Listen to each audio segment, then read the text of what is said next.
What's up, my dear boys and girls, it's your Ranger Boy here, and it's a kind of weird situation for me right now. Since the last episode of Sun and Moon has aired, I've been bombarded with messages telling me, Long, please, for the love of God, make a video about Ash vs. Kukui, make a video about the last episode, make a video about Sun and Moon. The most recent example was when I uploaded my review of the first episode of the 2019 anime. People were still asking me to do a video about Sun and Moon. Okay, here it is. Sun and Moon is the worst, I hate it, and I'm glad it's gone. That is what a lot of people would expect me to say. But it should be clear by now that I don't hate Sun and Moon. I spent 3 years with this anime. I technically watched every episode, every 146 episodes at least twice. My first time watching it, and then I watched it again. And every time I made a review of Sun and Moon, I rewatched it for a third time while writing my script. And after that, I also have to edit the videos, which technically means that I watch it again, since my review style is a style where I go scene by scene. But before I will continue with my actual thoughts on the last episode and just Sun and Moon as a whole, I wanted to tell you guys why I didn't do a Sun and Moon video in the first place and why I decided to do one now. Most of you guys know that my channel is not really your typical Pokemon channel, and instead of having the same content as others,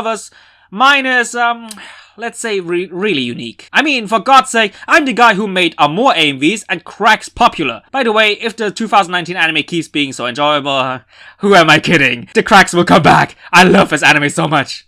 Okay, anyway, back to the topic. As you guys might have noticed, I'm a guy who also likes to show a lot of personality and emotions in my videos, no matter what kind of video I do. And I really do believe that people actually like me as a person, and that's why they are really loyal to my channel. And I mean, really loyal to my channel. I mean, which other Pokemon channel can make a 2-week break and still hit decent amount of views and interactions? Bragging over. No, but in all seriousness, guys, thank you guys so much for your loyalty. I really love you guys. Okay, where was I again? Oh yeah, right. Just recently in my latest AMV, there were people telling me that they discovered me because of my AMVs. But they stayed loyal because of, well, me. Comments like these really cheer me up throughout the darkest days. But with that being said, since I'm such an emotionally driven person, so is my content. I'm not one of those guys who do your stereotypical cookie cutter videos, but I always try my best to put energy and emotions into them. With that being said, if you have watched my Sun and Moon content throughout the years, you could notice a lack of energy and personality sometimes, and sometimes it even got replaced with a more bitter tone. And honestly, I really regret that. If you look at my channel right now, then technically my last Sun and Moon video was the Ash vs. How rant, which in my opinion is still a video which was justified. But the point is, I don't want to end my personal Sun and Moon journey on a negative note, because once again, I don't hate Sun and Moon. And even most of you guys realized that, since many of you on both YouTube and Twitter wanted me to talk about it. If I would hate Sun and Moon, then you guys wouldn't want me to talk about it. But clearly you guys want to know my opinion, and you also want me to finish up with that anime, and you know, make things straight between me and Sun and Moon. Okay, first let's talk about the last episode. The very last Sun and Moon episode was basically just them starting to do what they were aiming for in the previous episode. Sophocles visiting Moraine, Lana trying to find Manafi with her dad, Kyowa training with Olivia to one day become a kahuna, Marlo who continues to work on her dream to make her restaurant as great as possible, and Lily trying to find her dad together with her family and Magina. I honestly really liked all of those scenes and goals, because they are open to speculation and can easily be intertwined into a future Alola return arc, which you guys might know is practically guaranteed with the new concept of the Gen 8 anime. My favorite of them has to be the Lily one though, because in all honesty, and just like always, her goal is the most interesting one. And secondly, because there was one of those really rare and actually really genuine Sun and Moon shipping moments of Lily and Ash, with Lily first hesitating of saying goodbye to Ash, but then she pulled herself together and expressed her utmost gratitude. Ah, good girl, that's my girl. And yes, I still am a hardcore Amo shipper, but I have to point out good shipping moments if there is one. Especially since shipping moments in Sun and Moon were really rare. God damn it, as a person who loves to ship Pokemon characters with each other, Sun and Moon surely was a nightmare. But anyway, besides the main crew, I also loved the side plot with Team Rocket returning back to Kanto, and how Marini and especially Mimikyu didn't know how to handle that sudden change in a proper way, with especially the latter one fighting against his own feelings. By the way, I also really love that goodbye scene between Team Rocket and Beware. Lovely. Furthermore, I also just loved the farewell scene between Ash, Kukui and Burnett, which really brought some tears into my eyes, since those three really were like a family. Delia. But hey, at least I have a little Ash coming soon. Wink wink. Last but not least, I liked how Ash was somewhat struggling with the whole situation as well, with firstly hesitating to tell his friends that he will leave, and that this episode in itself tried to show that Ash really liked Alola, but in order to fulfill his dream, he has to leave Alola behind, and even that inner struggle was executed really good. There are only two things I really didn't like about this episode. First of all, that Ash left his Alolan team behind, aka, you know, the team who brought his very first main league title. I mean, sure, just like Ash Greninja, they're technically not released, but it's somewhat infuriating to see that Ash doesn't really have his Alolan team as a standby, for example, if he needs them. That's kinda a shame. The second thing I really didn't like about this episode was the whole Shaman being released scene. I mean, we knew that it would happen, but to let Marlo release Shaman during the end credits of the last episode? No.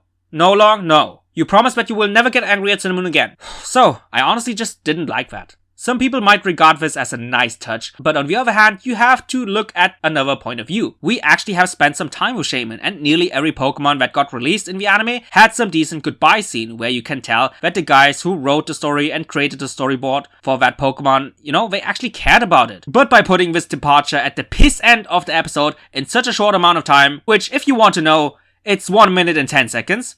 Yes, 1 minute and 10 seconds. 40 seconds for the transformation, and 30 seconds for the goodbye scene. Yeah, I know. And because it is so short, it first of all feels really rushed, and secondly, it doesn't really express this feeling of actually caring about that Pokemon. And if the producers don't really seem to care about this Pokemon, so why should we? Honestly, it's such a shame, and I guess the only thing to say is, if you want a great Shaman goodbye scene, just watch Giratina and the Sky Warrior. But in all honesty, the whole Shaman goodbye scene was kinda a waste. Rant over. So, that is overall my last impression of the last Cinnamon episode. Great open endings, very emotional, with just a little bit of sweet taste at the end. But anyway, let's straighten everything up between me and Cinnamon. What was my experience with this anime? I honestly tell you from the bottom of my heart, Sun and Moon is something I did not regret watching. If I want to describe it in detail, it was a hell of a roller coaster ride. That's what damn sure. Imagine you riding a roller coaster and you know, it has its ups and downs, it has a lot of really chaotic moments, and it also has some calm moments in between. And before you barely have realized it, it's over. After that, there are some people who end up with this rush of happiness and excitement, and they can't wait to ride it again. And then we have people who just want it to end, and after everything is over, they take a deep breath, they vomit for a little bit, and then they go home, never looking back at it again. And me personally, I kinda do belong in the middle.